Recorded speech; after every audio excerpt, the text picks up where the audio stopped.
Nah, barang siapa yang menempuh jalan dalam rangka mencari ilmu, Allah Ta'ala mudahkan baginya jalan menuju surganya Allah Subhanahu Wa Ta'ala.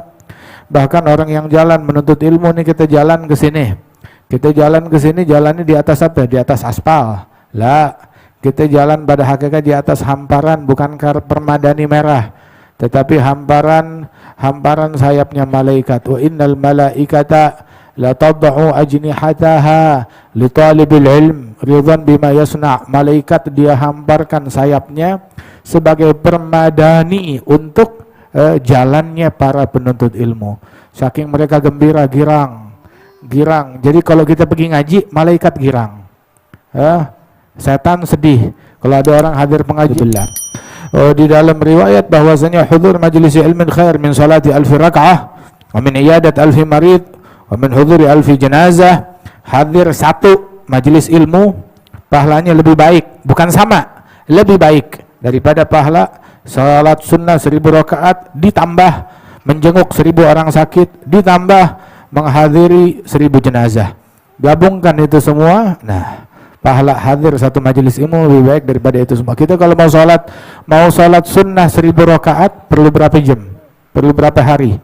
Begitu. Siapa yang pernah salat sunnah 1000 rakaat dalam satu hari? Ada gak? Di sini.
أعوذ بالله من الشيطان الرجيم. بسم الله الرحمن الرحيم. Alhamdulillahi Rabbil Alamin. Assalatu wassalamu ala ashrafil anbiya'i wal mursalin wa ala alihi wa ashabihi ajma'in. Rabbi shrah li sadri wa yassir li amri wahlul 'uqdatam min lisani yafqahu qawli. Amma ba'du. Para jamaah Masjid Ar-Rahman NU Center yang dirahmati Allah, marilah dalam kesempatan pada malam hari ini kita sama-sama selalu syukur kehadirat Allah Subhanahu wa Ta'ala, yang mana kita masih diberi kekuatan, kesempatan, kenikmatan, keimanan dan juga kesehatan, sehingga kita bisa bersama-sama menjalankan sholat maghrib berjamaah. Dan kita lanjutkan taklim pada malam hari ini dalam keadaan sehat walafiat, tidak ada halangan suatu apapun. Amin, Allahumma amin. Dua kalinya sholawat serta salam kita sanjungkan kepada beliau Rasulullah Sallallahu Alaihi Wasallam, yang mana kita sangat mengharapkan syafaat dari junjungan kita Nabi Muhammad Sallallahu Alaihi Wasallam, dan juga Rasulullah yang telah menuntun umatnya ila dhulumatil nur, dari jalan kegelapan menuju jalan yang terang benderang berupa syariat agama Islam yang sama-sama kita cintai dan kita kerjakan syariatnya. Baiklah, sudah beberapa lama, berapa bulan kita tidak ada majelis taklim, kita buka kembali. Ini mulai pertama kali sama-sama kita buka dengan umul kitab Ridhoillah wa bisyafaati Rasulillah sallallahu alaihi wasallam. Al-Fatihah. A'udzu billahi minasyaitonir rajim. Bismillahirrahmanirrahim. Alhamdulillahi rabbil alamin. Ar-Rahmanir Rahim. Maliki yaumiddin. Iyyaka na'budu wa iyyaka nasta'in. Ihdinas siratal mustaqim. Siratal ladzina an'amta 'alaihim ghairil maghdubi 'alaihim waladdallin. Amin. Baiklah, saya mulai taklim ini. Saya mulai dari kitab Safinatun Najah untuk mengawali pembukaan majelis taklim ini. Kita sama-sama memahami tentang syarat sahnya mengenai sholat. Jadi saya bacakan pasal berikut ini adalah faslun furudul wudu, fardunya wudu. Sitatun itu ada 6. Al awalu niat. Yang pertama adalah niat. Niatnya adalah menghilangkan hadas kecil, niat untuk mengerjakan sholat. Karena termasuk syarat sholat itu adalah bersih dari hadas besar dan hadas kecil. Makanya kita niatkan ketika wudhu, rukun yang pertama adalah niat. Asani yang kedua adalah ghuslul wajhi, membasuh muka. Adapun muka yang dimaksud di sini adalah batasan atas tumbuhnya rambut. Tumbuhnya rambut, bawah dagu, kanan pendil telinga kanan, kiri pendil telinga kiri. Ini batasan-batasan yang harus kena basuhan air. Ini yang kedua adalah membasuh muka. Yang ketiga, wasalisu ghuslul yadaini ma'al mirfaqaini. Nomor 3 adalah membasuh dua tangan sampai ke siku-siku. Jadi yang namanya membasuh itu berbeda dengan mengusap. Kalau membasuh harus air yang terkucur, kalau mengusap asal basah. Jadi yang ketiga ini adalah membasuh dua tangan sampai ke siku-siku. Ini rukun wudhu yang ketiga. Yang keempat, ar-rabi'u mashu syai'in minar ra'si.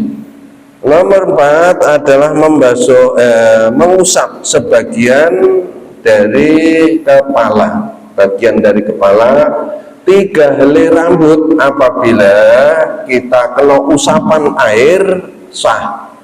Nah, ini menurut mazhab Imam Syafi'i.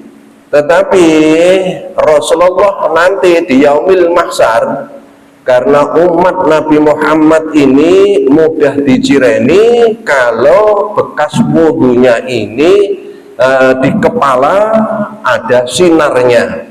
Jadi supaya ada sinarnya, sunnah ketika mengusap sebagian kepala adalah diusap sampai ke belakang, balik ke depan, terus mengusap 2 telinga.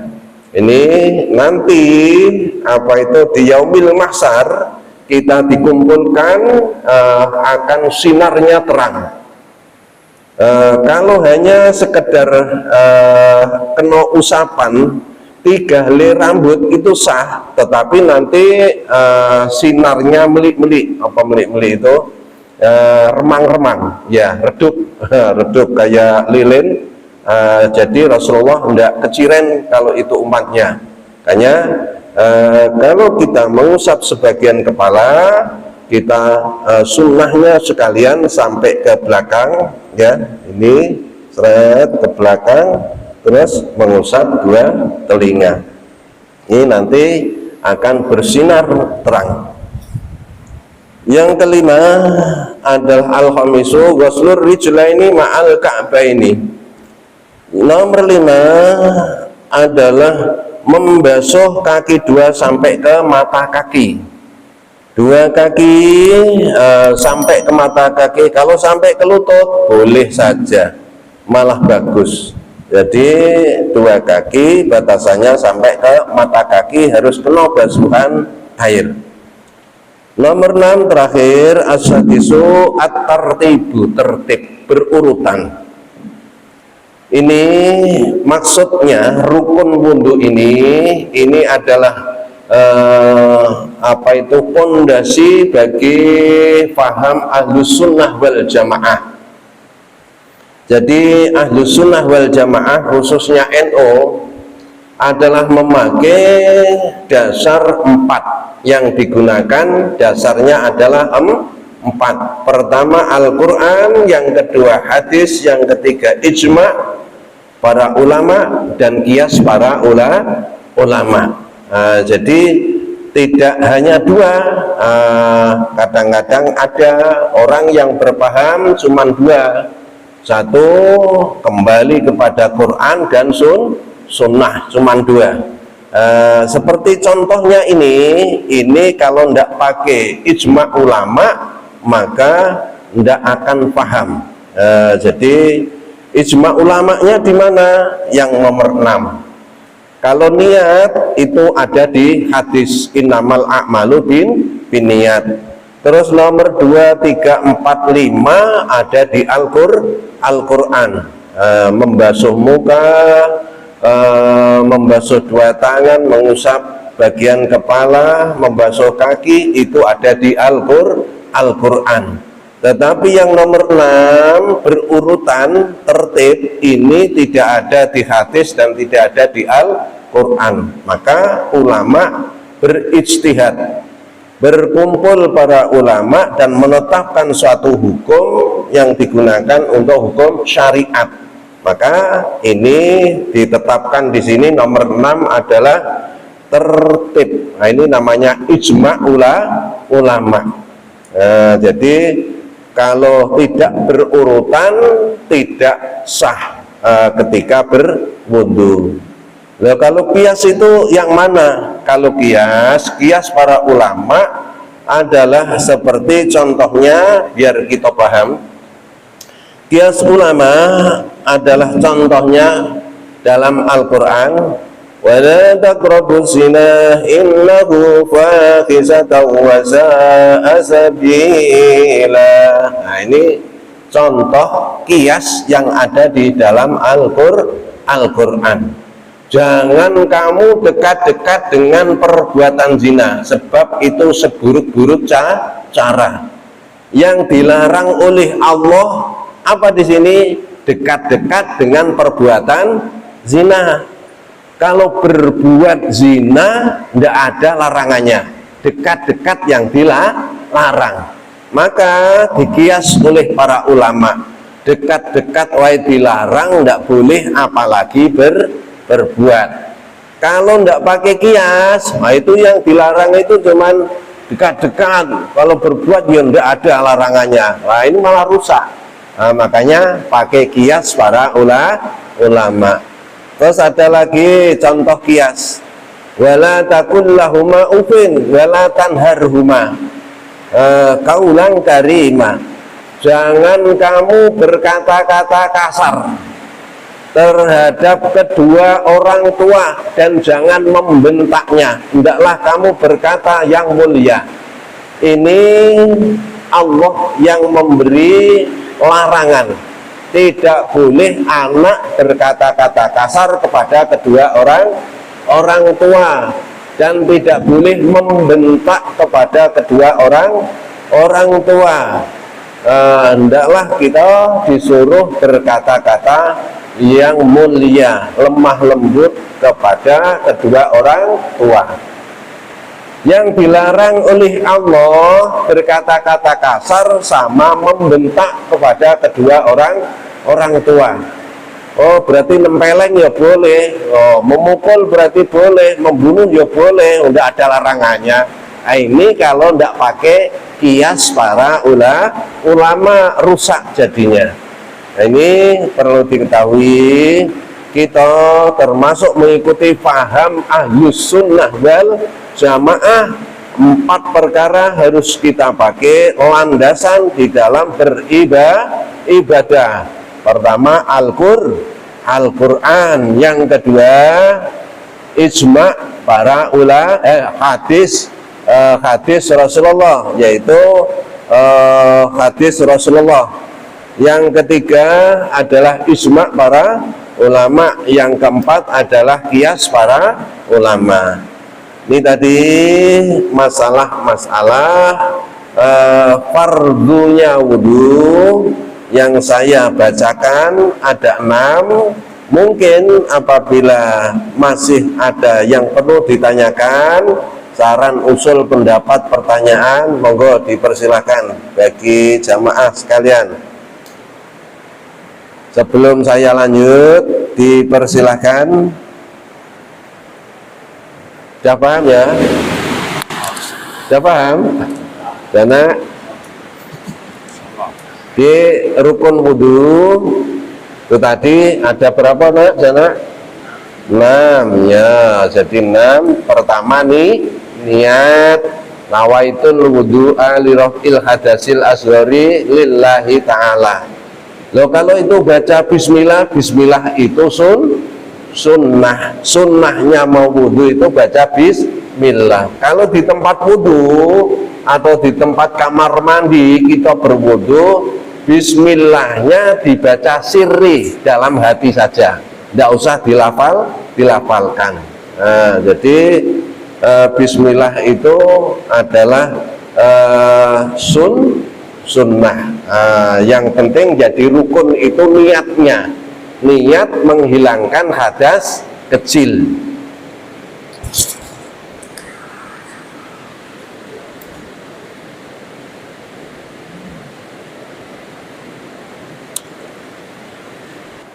Terus kalau sudah selesai wudhu,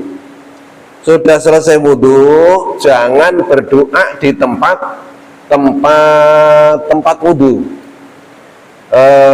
Kita masuk dulu ke masjid, cari tempat yang suci. Setelah itu menghadap kiblat dan berdoa.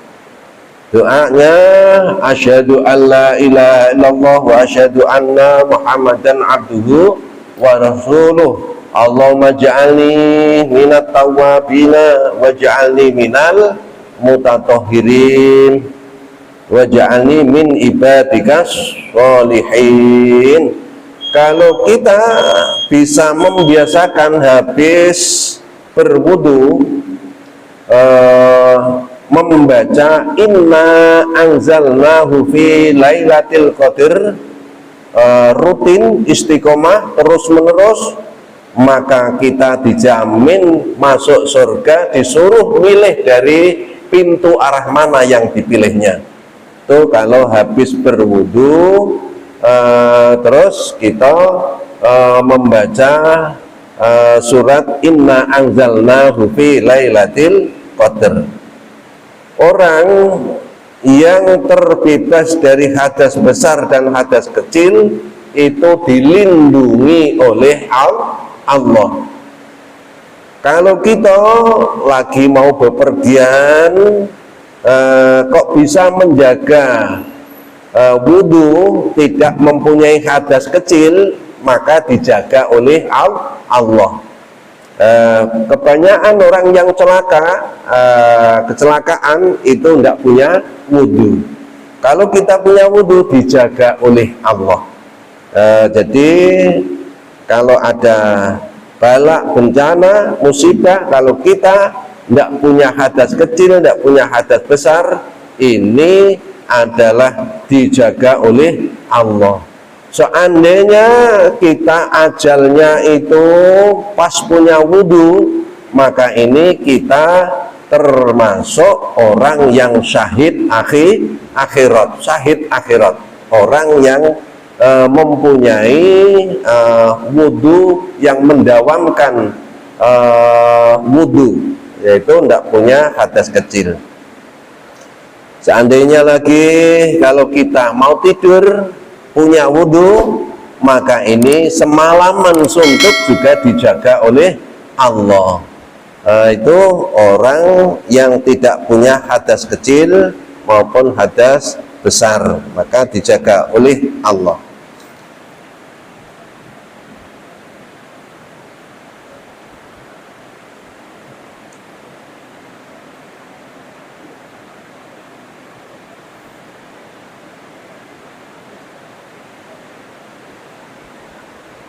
Jadi itu tadi apa itu rukun wudhu. Untuk sunnah-sunnahnya wudhu adalah kesunatan wudhu banyak sekali, tetapi ini saya sampaikan sedikit saja, yaitu berkumur itu termasuk sunnah. Terus membersihkan sela-sela jari ini juga sunnah. Terus menghirup air ke hidung. Ini ada orang yang dulu pernah sakit kepala, sakitnya bukan main, lantas dibawa ke dokter luar negeri. Setelah dibawa ke dokter, dokter bertanya, kamu orang muslim apa non muslim? Saya orang muslim, dokter. Kamu sering berwudu? Iya. Rahasianya untuk menghilangkan penyakit kepala itu menghirup air ke hidung, dirasakan sampai masuk ke dirasakan sampai ke tenggorokan. Jadi ini bisa menghilangkan penyakit kepala. Itu termasuk menghirup air ke hidung, walaupun itu sunnah hukumnya. Terus mengusap dua telinga, bukan rukun loh ya, mengusap dua telinga itu adalah sunnah. Terus membaca bismillah itu juga termasuk sunnah. Terus semuanya basuhan atau usapan itu 3 kali adalah sunnah. 1 kali sah. Kalau 3 kali berarti dengan sunnah. Itu diantara beberapa sunnah-sunnahnya berwudu. Sekarang lanjut, yaitu yang membatalkan wudu.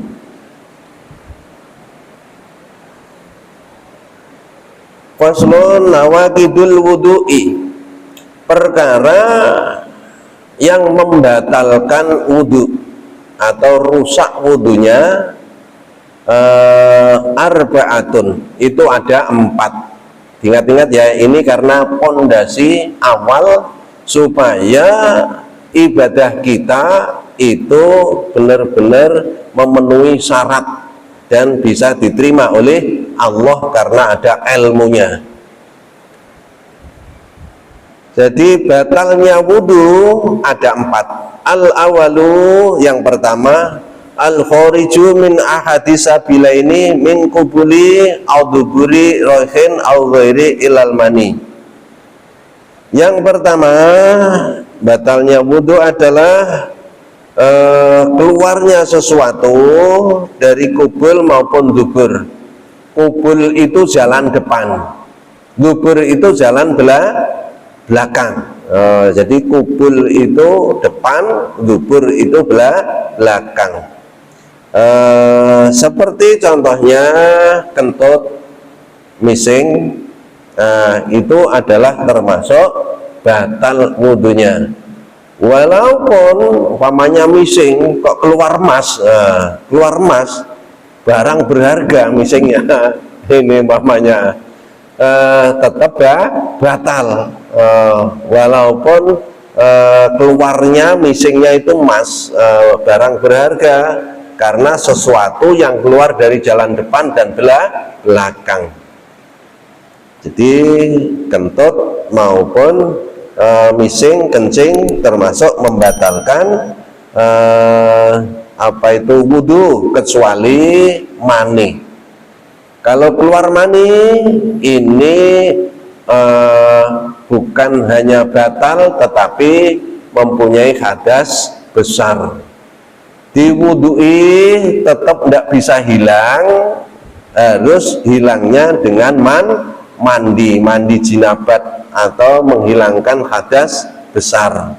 Itu kalau keluar mani. Lah umpamanya kita yang masih tegangan tinggi itu, yang muda-muda, tegangan tinggi, umpamanya melihat cewek cantik, terus bupati buka paha tinggi-tinggi umpamanya, terus kita ada syahwat, terus keluar air yang bening dari jalan depan kita, apakah itu termasuk hadas besar atau hadas kecil?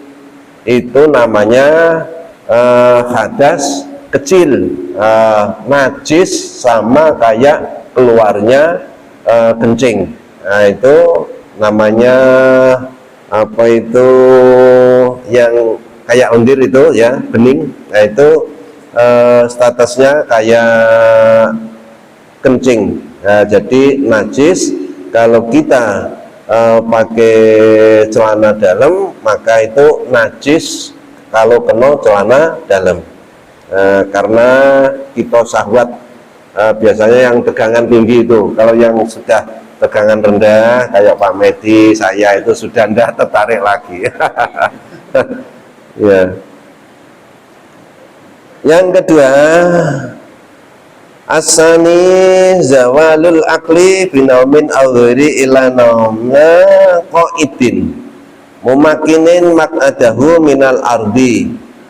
Nomor 2 adalah yang disebabkan hilang akalnya. Hilang akal disebabkan 4 perkara. Yang pertama, hilang akal sebab tidur. Orang punya wudu, tidurnya guling atau nyender, maka itu batal wudunya, walaupun tidurnya hanya semenit. Tetapi kalau tidurnya itu dengan duduk, bisa menjaga pantatnya, duduknya itu duduk bersila atau duduk tawaruk atau duduk iftiros, duduknya itu bisa menjaga pantatnya dan tidak bergerak-gerak, mantap duduknya, walaupun ngences banyaknya satu mangkok, dia tidur begini terus, tidak gerak-gerak, tidak bergerak begini, tidak, maka tidak batal. Itu tidak batal. Ini walaupun mereka itu tidur hilang akalnya, tetapi tidurnya bisa menjaga pantatnya, maka itu tidak membatalkan dan tidak bergerak-gerak pantatnya. Dan yang kedua, disebabkan hilang akalnya sebab mabuk, walaupun mabuknya itu mabuk duren, tidak mabuk minum-minuman, mabuk duren namanya, atau mabuk nasi kekenyangan. Walaupun mabuk disebabkan bukan minum minuman khamr, ini bisa membatalkan wudu. Yang ketiga, disebabkan kumat ayan. Ayannya punya penyakit ayan, kumat, walaupun semenit kumatnya, batal wudunya. Yang keempat, disebabkan hilang akalnya sebab gila, walaupun gilanya cuma 1 menit, marah-marah sama istrinya atau marah-marah sama anaknya, banting gelas, tawar, orang ajar kamu, terus ucapan-ucapan yang seru-seru itu, monyet, babi, anjing, disebutkan semuanya. Ini gila, tandanya hilang akal. Itu batal wudunya. Jadi yang kedua adalah hilang akalnya disebabkan 4 perkara: sebab tidur, sebab mabuk, sebab kumat ayan, sebab gila. Ini yang membatalkan wudu. Yang ketiga adalah sebab sentuhan kulit laki-laki dan perempuan yang bukan muhrim.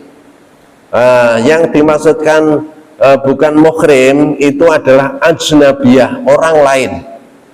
Nah, termasuk istri itu kan muhrim, ya muhrim, tetapi karena disebabkan ada ijab qabul, tetap membatalkan wudu. Istri itu walaupun muhrim, karena ada ijab qabul pernikahan, maka itu adalah statusnya masih tetap ajnabiyah, orang lain. Kalau kita cerai sudah jadi orang lain. Pokoknya cirinya yang menjadi muhrim itu adalah orang yang haram dinikah.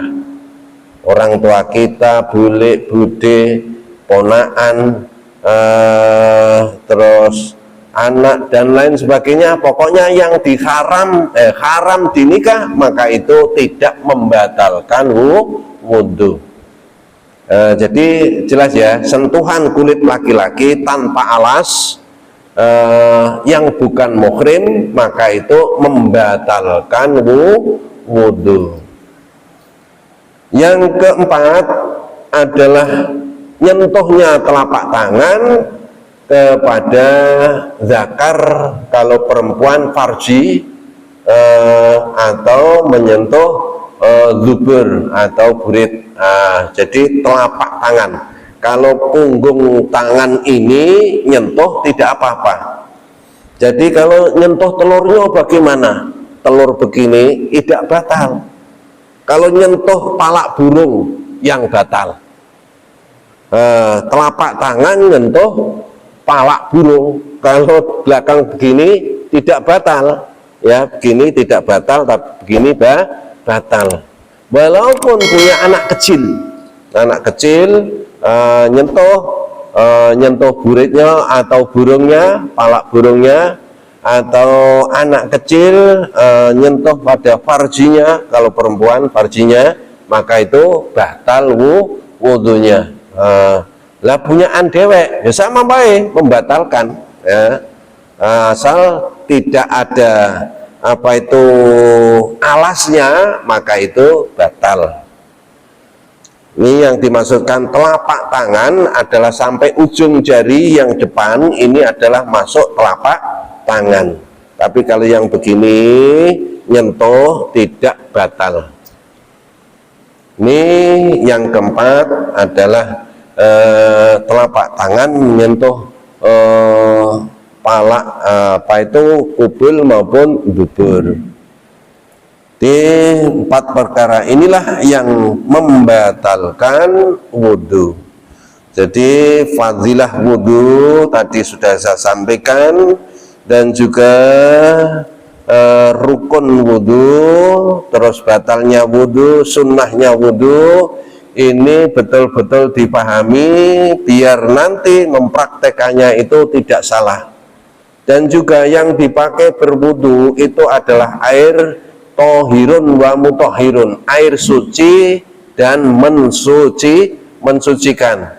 Air yang mustakmal maka tidak sah digunakan untuk berwudu atau digunakan untuk mandi jinabat, tidak sah. Lah air tohirun wa mutohirun itu bagaimana?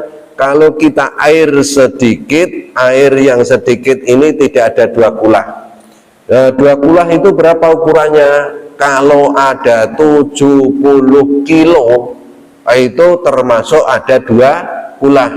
Kalau lebih, nah itu yang boleh dikobok, walaupun percikannya kembali ke tempat bak, maka itu tetap suci, asal airnya ini tidak kejatuhan barang yang najis. Kejatuhan barang najis apabila itu berubah warnanya, berubah baunya, berubah rasanya, maka ini jadi mutanajis, tidak sah apabila digunakan untuk berwudu. Kalau air sedikit ya dikucurkan, buat padasan. Kalau orang Jawa membuat padasan. Sekarang kan kaleng banyak, bekas-bekas cat itu dilobangi kecil, kan bisa mengucur.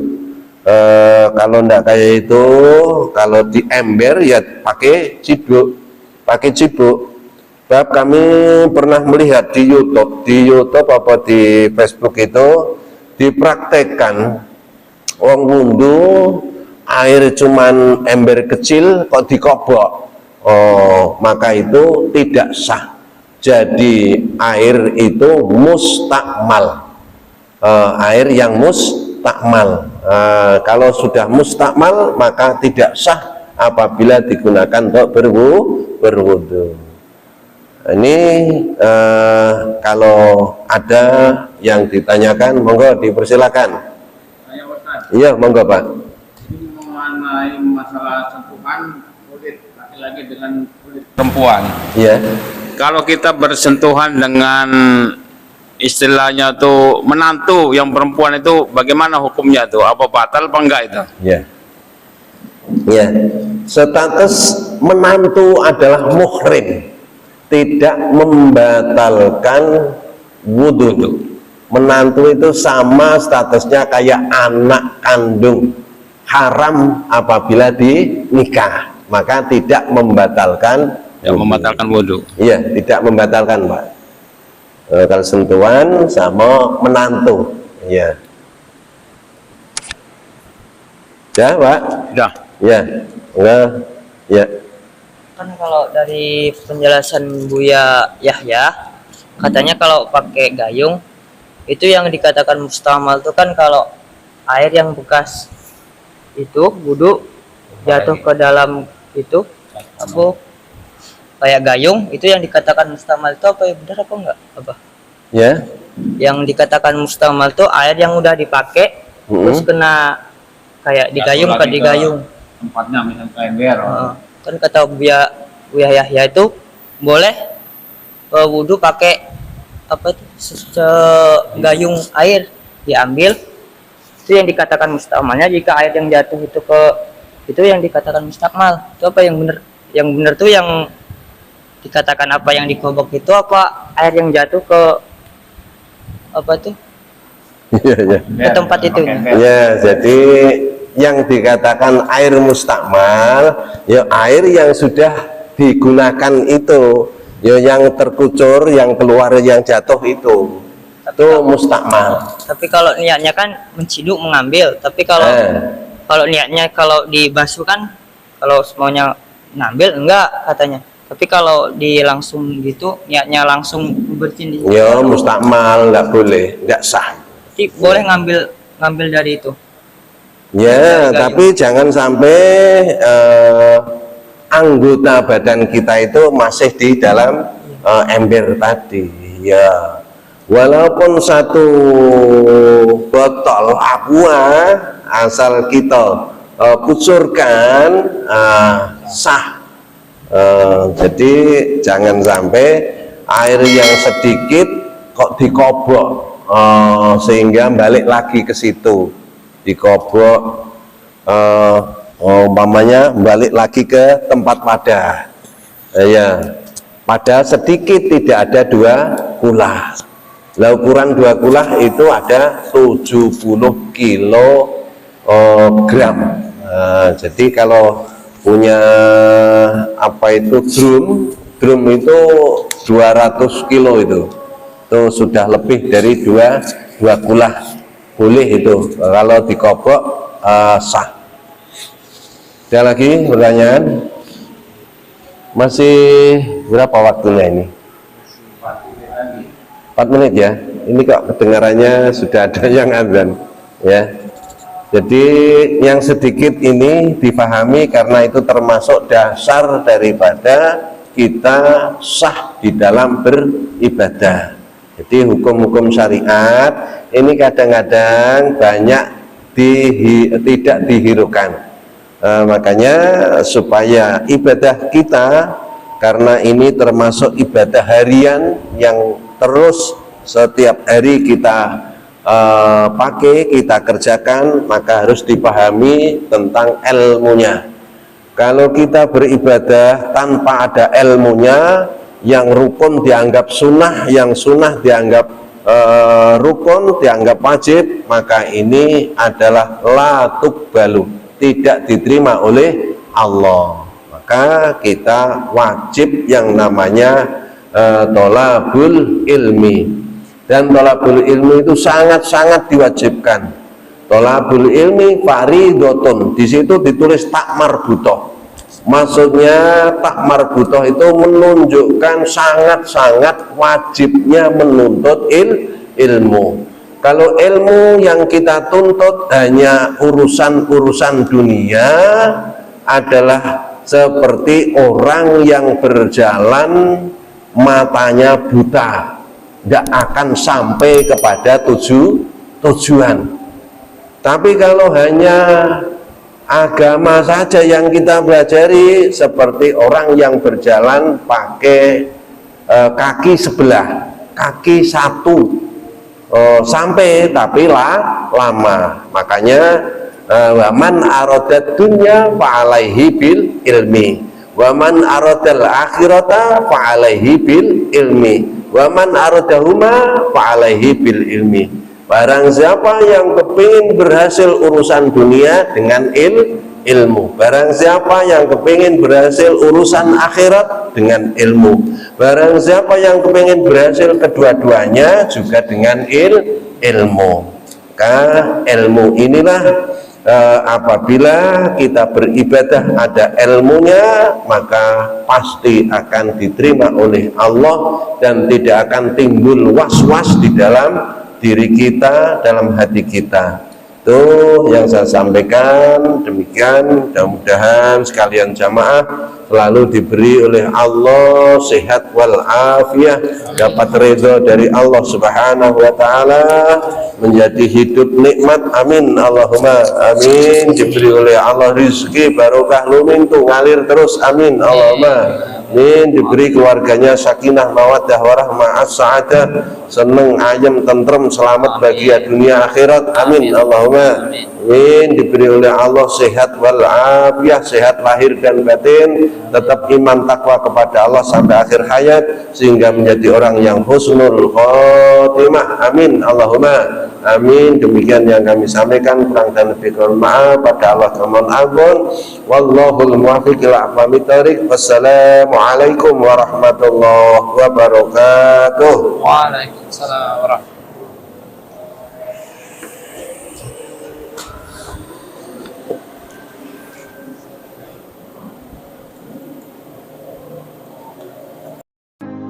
إلى